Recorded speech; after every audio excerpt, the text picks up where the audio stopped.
the pain actually becomes something that quickens consciousness, something that enhances relationships, something that accelerates learning, something that illuminates awareness, because the next time you're on a ladder, you'll be a lot more careful. And then,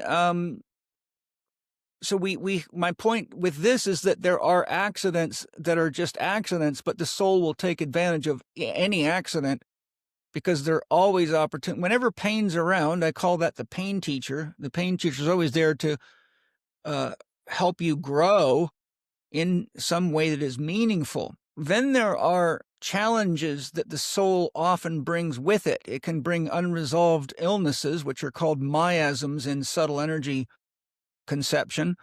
So if a child, for example, is born but has asthma, it may be because it had asthma in its last life from an unresolved emotional trauma, and it carries it in this life because it still needs to work on that challenge.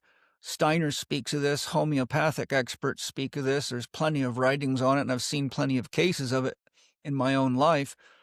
But the soul actually can and frequently does bring the seeds of illness and even disease with it.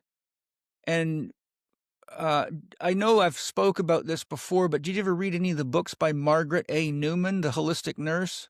No. Well, her work on pain and illness and injury is phenomenal. And actually her work really helped me grow up a lot as a therapist, because I used to treat pain as just, something that happened to people. And I had the immature perception that largely most of the people's pains that I was working with as a therapist was the result of some kind of ignorance or negligence on their own part. And therefore, you go to a gym, don't know what to do in a gym, you get hurt.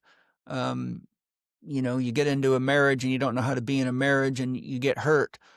But what I learned from Margaret Newman and her vast experience of being a holistic nurse and very, very spiritually evolved woman was that the soul often needs and creates pain interestingly, to take us into what I have referred to in many cases with patients as an internship. If this sparked something for you, there's a much deeper conversation in the full episode. You can watch it here on YouTube or on Spotify, or listen on Apple Podcasts. Like, subscribe, and stay connected for more.